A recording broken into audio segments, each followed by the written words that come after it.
Friend हम लोगों ने क्या कर देख लिया कि एक सूत्र की सहायता से हम लोगों ने चार परिभाषा बना ली। अब हम लोग देखते हैं कि इस सूत्र की सहायता से मात्रक बनाएंगे। क्या बनाएंगे? मात्रक। मात्रक को हम लोग इकाई भी बोलते हैं और इसको अंग्रेजी में बोला जाए तो यूनिट कहा जाता है। तो देखते हैं कैसा बनाया जाता है। और मैंने आपको पिछली क्लास में आपको बता दिया है कि मात्रक जो होते हैं चार प्रकार के होते हैं। सीजीएस मात्रक, एमजीएस मात्रक, एफपीएस मात्रक और लास्ट अपना एसआई मात्रक। तो हम लोग इसका सिर्फ और सिर्फ ज्यादातर इंपॉर्टेंट जो होता है वो होता है सीजीएस मात्रक और एसआई मात्रक। तो मैं बना के दिखाता हूँ आपको सूत्र से। ठीक है, तो हम लोग क्या करते हैं, देखो चाल का विभिन्न सूत्र, चाल का क्या निकालेंगे? मात्रक निकालेंगे। तो चाल का मात्रक निकालने के लिए चाल के सूत्र में अपन काम करते हैं। तो वही राइट साइड में से वही काम करने हैं अपने को। राइट साइड में कैसे काम करेंगे? जो चाल का क्या है, चाल का हम लोग निकालने वाले हैं सीजीएस मात्रक। सीजीएस मात्रक, चाल का सीजीएस मात्रक। तो क्या करेंगे? दूरी का सीजीएस मात्रक यहाँ पे लिखना पड़ेगा और बटे में समय का सीजीएस मात्रक लिखना पड़ेगा। तो मैं लिखता हूँ दूरी का सीजीएस मात्रक। मैं बता चुका हूँ पिछले क्लास में, दूरी का सीजीएस मात्रक होता है वो होता है सेंटीमीटर। आप अंग्रेजी में भी लिख सकते हो और हिंदी में लिख सकते हो, मैं दोनों साथ साथ में बताते जाऊंगा। शॉर्ट में इसमें सेमी लिख देते हैं। और समय का मात्रक क्या होता है? सेकंड होता है। तो छोटे एस से लिख दिया, इसको से लिख देता हूँ। लेकिन अभी इसका मात्रा कंप्लीट नहीं हुआ है, इसको बटे में नहीं लिखा जाए। इसको बटे को हटाओ। बटे का हटाने का तरीका ये होता है कि ये जो बटा है इसको ऑब्लिक में लिख सकते हैं। तो सेंटीमीटर प्रति बोलते हैं इसको। मैं बता दिया पिछले क्लास में बताया था आपको, इसको प्रति बोला जाता है। तो सेंटीमीटर प्रति सेकंड, ये हो जाएगा अपना सेंटीमीटर प्रति सेकंड। ठीक है, फिर अपन लोग क्या है कि आप इसको चाहो तो एक और तरीके से लिख सकते हो। तुम चाहो तो इस बटे को हटा सकते हो। बटे का हटाने का तरीका ये होता है कि आप इसको ऊपर लेके जाओ। ऊपर लेके जाओगे तो क्या होता है, इसके घात में एक होता है।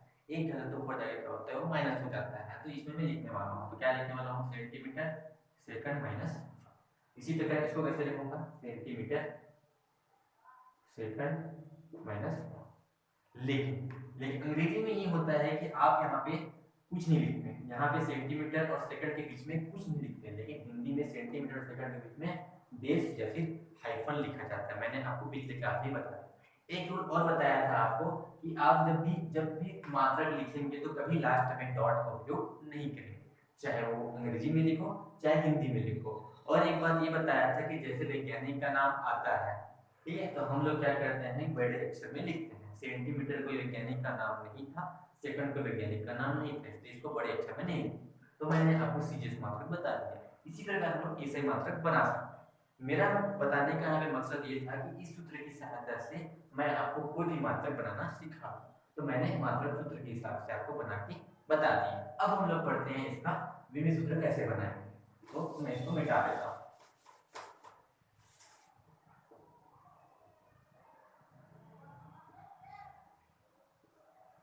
तो हाँ फ्रेंड, हम लोग अब क्या करेंगे, इसका विभिन्न सूत्र बनाएंगे। किसका? चाल का। जिसका सूत्र होता है उसी का विभिन्न सूत्र बनता है। तो चाल का विभिन्न सूत्र बनाने के लिए फिर वही सेम अपन सूत्र में जाएंगे। तो सूत्र में क्या होगा, हम लोग को बनाना है चाल का विभिन्न सूत्र। तो चाल का विभिन्न सूत्र बनाएंगे तो वही अपने को राइट साइड में जाना पड़ेगा। राइट साइड में क्या है? दूरी का विभिन्न सूत्र चाहिए। दूरी का विभिन्न सूत्र। और क्या चाहिए? समय का विभिन्न सूत्र चाहिए। समय का विभिन्न सूत्र। ठीक है, तो हम लोग दूरी का विभिन्न सूत्र लिखते हैं। मैंने आपको एमएलटी का फॉर्म बता दिया था आपको, मैं एक बार फिर से याद दिला देता हूँ। लेकिन मैंने आपको पिछले कक्षा में बता दिया था। एम का मतलब होता है मास यानी कि द्रव्यमान बताने के लिए होता है। एल का मतलब क्या होता है? लेंथ। लेंथ क्या होती है? दूरी होती है। लंबाई, लंबाई मतलब दूरी। और टी जो है टाइम, टाइम मतलब समय बताने के लिए। तो अपने को दूरी के लिए दूरी का विभिन्न सूत्र चाहिए। तो इसमें दूरी का विभिन्न सूत्र कौन है? ये जो है दूरी का बीच वाला, और ये जो है द्रव्यमान का है, और लास्ट वाला आपका क्या है? समय का। ये मैंने आपको पिछले क्लास में पहले से बता चुका हूँ। तो मैं क्या करता हूँ, दूरी का विभिन्न सूत्र लिखने के लिए मैं किसका उपयोग करूंगा? एल का यूज करूंगा। तो एल को मैं बड़े ब्रैकेट के साथ लिखता हूँ। मैंने आपको उसका नियम पहले से बता दिया कि बड़े ब्रैकेट में ही लिखा जाता है। अब क्या है, समय का विभिन्न सूत्र बटे में आ रहा है, तो समय के विभिन्न सूत्र के लिए टी का यूज करने वाला है। ठीक है, लेकिन अभी मेरे सूत्र कंप्लीट नहीं हुआ है, अपने को पूरे को ऊपर में लिखना पड़ता है क्योंकि ये इसका क्या है, नॉर्मल तरीका होता है। ठीक है, तो मैं इसमें लिख रहा हूँ ऊपर में। ऊपर में लिखने के लिए मेरे को क्या करना पड़ेगा, इसको ऊपर चढ़ाना पड़ेगा। ऊपर चढ़ने के लिए हम लोग क्या करते हैं, यहाँ पे देखते हैं कि यहाँ पे कौन सी घात है। तो यहाँ पे कुछ नहीं, मतलब एक घात है। ऊपर चढ़ाएंगे तो क्या हो जाएगा, घात में माइनस वन लग जाएगा। तो क्या हो जाएगा एन, उसके बाद ऊपर में जाके क्या हो जाएगा टी माइनस और बटा हट जाएगा अपना, ठीक है। लेकिन इसको मिक्स करके लिखते हैं तब जाके ये हम लोग का विभेद सूत्र क्या होता है कंप्लीट होता है। तो हम लोग क्या करेंगे इसको ए लिखेंगे, उसके बाद टी है और माइनस वन प्लस। ऐसा इस प्रकार हम लोग किसी भी भौतिक राशि का विभेद सूत्र हम लोग बना सकते हैं। आप चाहो तो यहाँ पे एम तो नहीं आया, हम लोग एमएनपी के फॉर्म में लिखते हैं, तो आप चाहो तो याद करके एम की घात में जीरो लिख सकते हो। ये मैंने आपको पिछले क्लास में बता दिया, एम की घात जीरो का मतलब होता है, ठीक है। तो एक लिख दोगे तो भी कोई बात नहीं है, नहीं लिखोगे तो भी कोई बात नहीं है। तो एम एन टी माइनस इसी सीक्वेंस में होना चाहिए एम एन टी के फॉर्म में, और इसमें भी लास्ट में हम लोग डॉट का उपयोग नहीं करेंगे। और याद रखना फ्रेंड इसको हम लोग बड़े ब्रैकेट से ही लिखने हैं, ठीक है। अब हम लोग क्या करते हैं, ये तो हो गया अपने विभेद सूत्र, सूत्र की तरह हम लोग बनाए हैं। अब हम लोग लास्ट बढ़ते हैं अन्य नियम। अब अन्य नियम में क्या आता है ना उसको बता रहा हूँ आपको। अन्य नियम में ये आता है फ्रेंड, इस सूत्र की सहायता से आप एक चीज एक तरीके से बोल सकते हो। तरीका क्या है, यहाँ पे तुम लोग आप लोग जानते होंगे एक आता है अनुक्रमानुपाती और एक आता है समानुपाती और एक आता है व्युत्क्रमानुपाती। ये वर्ड अगर आप नहीं सुने हो तो मैं आपको यहाँ पे डिटेल्स दे रहा हूँ। यहाँ पे अनुक्रमानुपाती और समानुपाती का मतलब सेम होता है और व्युत्क्रमानुपाती का मतलब होता है इससे उल्टा। अनुक्रमानुपाती मतलब उसी के अनुसार, अनु से पकड़ लो, उसी के अनुसार चलेगा यानी उसी के समान चलेगा। समानुपाती से आप समझ सकते हैं कि इसके समान चलेगा, और व्युत्क्रमानुपाती मतलब होता है उल्टा, तो इसमें उल्टा चलेगा। उल्टा करने का मतलब क्या है आप इसमें समझ सकते हैं। जैसे कि यहाँ पे 4 बराबर दूरी बटे समय, तो बराबर मतलब समान, तो समान में क्या दिख रहा है दूरी, तो क्या बोलोगे यहाँ पे 4 और दूरी जो है एक दूसरे के क्या है अनुक्रमानुपाती बोल सकते हैं या फिर बोल सकते हो समानुपाती। क्या बोल रहा हूँ, 4 दूरी एक दूसरे के समानुपाती हो सकते हैं या अनुक्रमानुपाती हो, एक दूसरे के समानुपाती या फिर अनुपाती। लेकिन जो समय जो है वो क्या है नीचे में, नीचे में क्या होगा मतलब उल्टा होगा। अब उल्टे के लिए क्या यूज करते हैं हम लोग व्युत्क्रमानुपाती यूज करते हैं। तो यहाँ पे क्या बोलूंगा किस कौन किसकी व्युत्क्रमानुपाती थी, 4 को ही हम लोग मेन चीज मान के चलते हैं। 4 के रिस्पेक्ट में 4 के संदर्भ में देखेंगे कि 4 और समय में क्या संबंध है, तो यहाँ पे व्युत्क्रमानुपाती का संबंध है क्योंकि उल्टा है नीचे में है। तो क्या बोलेंगे कि 4 और समय एक दूसरे के व्युत्क्रमानुपाती है।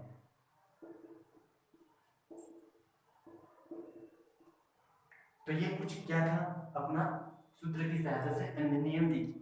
इस नियम का एक फायदा बहुत इंपॉर्टेंट है, इसका कहने का मतलब मैं आपको बता देता हूँ। समानुपाती अनुपाती का मतलब ये होता है जैसे 4 दूरी की क्या है समानुपाती है या व्युत्क्रमानुपाती है।